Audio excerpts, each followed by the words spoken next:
Bom dia, gente, tudo bem com vocês? O meu nome é Rosana Oliveira, do Aprenda a Estudar, e nesse vídeo de hoje eu vou mostrar para vocês como analisar gráfico de barras. É, isso mesmo, porque tem vários alunos me pedindo desesperadamente para ensinar como é que analisa gráficos, porque tiveram muita dificuldade para responder algumas questões do Enem. E como vocês sabem, né, questões com gráficos é uma tendência tanto no Enem quanto em outros vestibulares. Vem comigo que a gente vai aprender a analisar esses danadinhos e vocês vão perceber que não é tão difícil. E eu acredito que quando vocês aprenderem, vocês vão até gostar.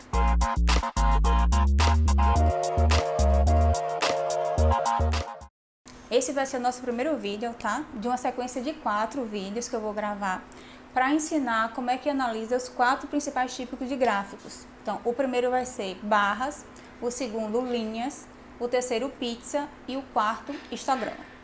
E se você ainda não é inscrito no canal, se inscreve, dá o seu likezinho aqui embaixo, que isso é muito importante para mim.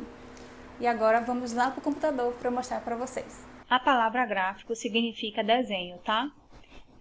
Então, os gráficos, eles são representações visuais que facilitam a análise de dados. Isso porque a gente consegue visualizar os dados mais rápido e, consequentemente, a gente também consegue processar as informações mais rápido. Então, a proposta dos gráficos é justamente tornar a leitura mais fácil e dinâmica. Esse gráfico, por exemplo, aqui mostra o percentual de domicílios com computador e acesso à internet nas 5 regiões do Brasil. Então, você não precisa de muita informação, você não precisa ler muita coisa para entender, né, o que o gráfico está passando. Então, aqui a gente baixa o olho e já consegue ver o quê? Que a região sudeste é a região que tem maior número de computadores, seguido da região sul e centro-oeste, e a região nordeste é a região com menor número de computadores. Ok? Então, a ideia do gráfico é justamente você conseguir fazer uma leitura rápida e dinâmica. Agora, e no Enem, o que é que você precisa fazer para responder uma questão com gráfico? Primeiro, você precisa analisar os dados. Segundo, você precisa retirar as informações relevantes do texto. E terceiro, você precisa fazer inferência para responder a questão. E existem vários tipos de gráficos, tá, gente? Só que os mais utilizados são barra, linha, pizza e histograma.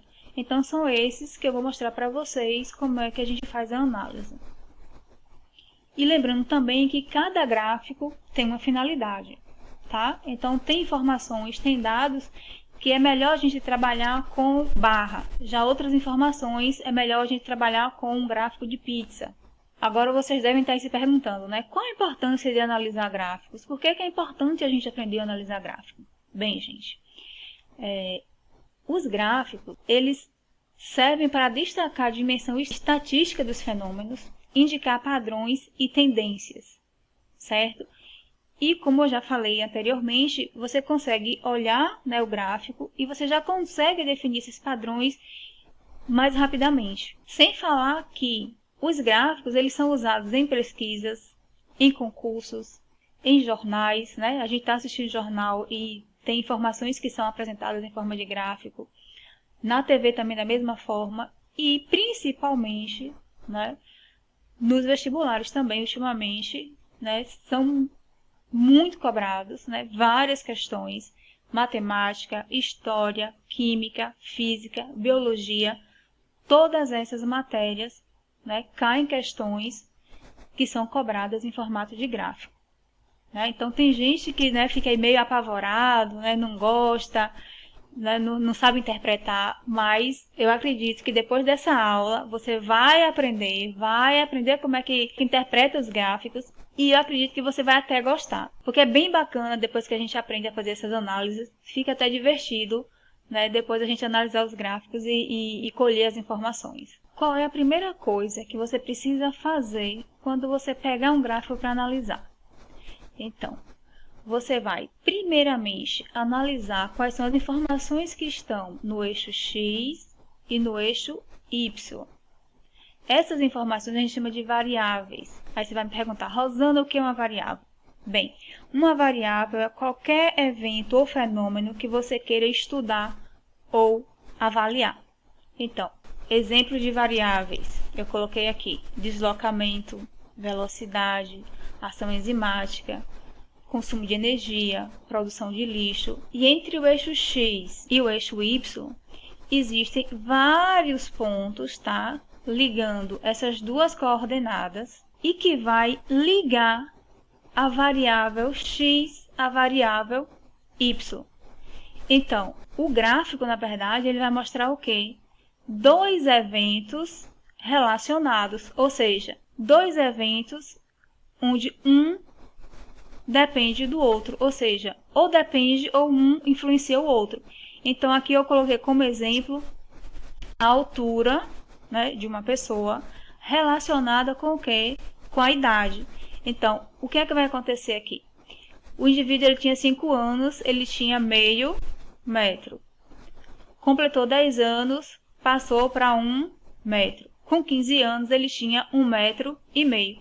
Então, na verdade, o que é que acontece? Essas duas coordenadas, elas estão ligadas, tá? E é a partir dessa análise aqui que a gente consegue fazer a interpretação do gráfico. Então, esse gráfico aqui, por exemplo, mostra o quê? Que à medida que o indivíduo vai envelhecendo, ele vai aumentando de tamanho, né? Então, resumindo, aqui nesse gráfico, a altura, ela depende da idade. Mas a ação enzimática, por exemplo, ela pode depender do pH ou pode depender também da temperatura. Aqui eu vou mostrar para vocês quais são os componentes que nos ajudam a entender um gráfico, tá? Então, primeiro, o título, né? Todo gráfico tem que ter um título. Por quê? Porque o título, ele apresenta brevemente o assunto que vai ser discutido, né? Que vai ser mostrado no gráfico. Segundo, você vai procurar os dados numéricos. Por quê? Porque eles são essenciais para a compreensão dos dados, dos fatos ou do fenômeno que está sendo apresentado, tá? Então, esses dados aqui são extremamente importantes para você poder entender, né, a informação, a mensagem que o gráfico está passando. Terceiro, né? Você precisa observar o quê? As legendas, tá? Por quê? Porque elas são resumos das informações analisadas no gráfico. Então, aqui, esse gráfico, por exemplo, está falando de quê? Desmatamento da Amazônia a cada ano, de 2003 a 2018.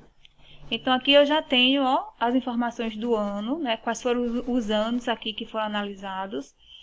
E aqui ele está falando de quê? Da área desmatada em quilômetros. Então, aqui eu tenho basicamente todas as informações que eu preciso no gráfico. Agora, vamos entender, gente, qual é a finalidade do gráfico de coluna ou barras, tá? Então, ele mostra a frequência de um fenômeno. Aí você pode utilizar essa frequência tanto para acompanhar a evolução de um fenômeno, né, ou uma característica ou um evento, tanto para comparar esses eventos, né, ou para comparar esses fenômenos.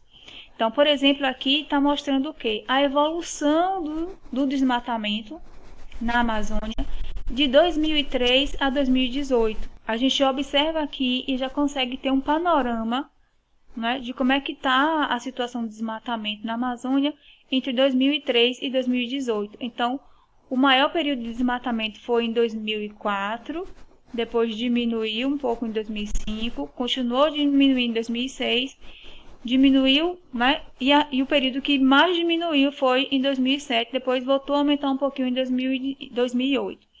Sendo que aqui também a gente poderia fazer o quê? Poderia comparar o desmatamento da região da Amazônia com uma outra região também do Brasil. Esse gráfico aqui está mostrando o consumo de energia elétrica em alguns países do mundo, tá? Então, aqui tem Estados Unidos, China, Japão.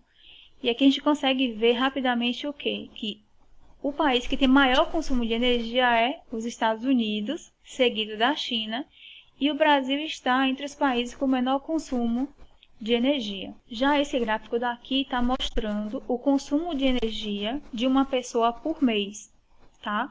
Então, o mês que teve o maior consumo de energia foi em julho, depois em dezembro, e o mês que teve menor consumo de energia foi em outubro, tá? Então, o gráfico de barras ele é bacana para você conseguir comparar ou acompanhar a evolução de um determinado evento, de um determinado fenômeno. Ok? E uma informação importante, gente, que no Enem às vezes cai. Gráfico de barras sem mostrar esses valores aqui, tá? E aí, como é que você vai raciocinar para responder a sua questão?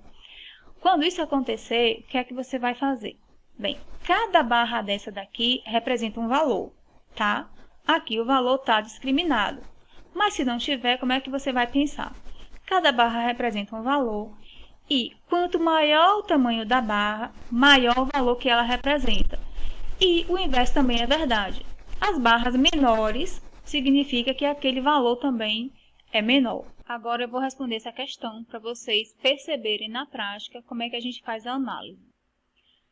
Sabendo-se que as enzimas podem ter sua atividade regulada por diferentes condições de temperatura e pH, foi realizado um experimento para testar as condições ótimas para a atividade de uma determinada enzima. Então, a questão já está me dizendo o quê?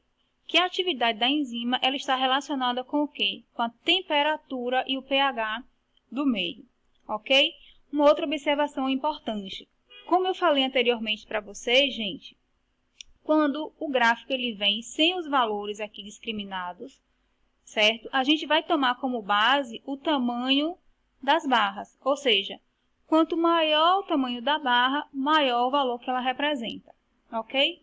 E seguindo esse raciocínio, a maior atividade enzimática aconteceu onde? Com temperatura 30 graus Celsius e pH menor que 7, que é o pH ácido.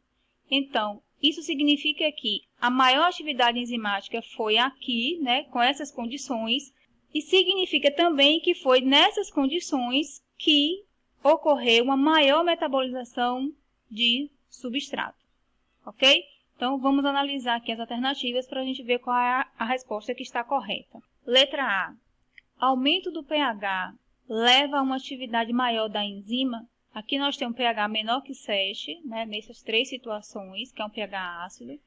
E nessas três situações aqui, o pH aumentou para 8, que é um pH básico. Então, aqui a gente teve esses resultados e aqui esses resultados. Então, a atividade enzimática foi maior, né, nas situações, né, no meio onde o pH era menor que 7, quando a gente compara com o pH maior que 8. Mas como a atividade enzimática ela depende da temperatura do pH, vamos comparar uma situação onde nós temos a mesma temperatura, variando só o pH.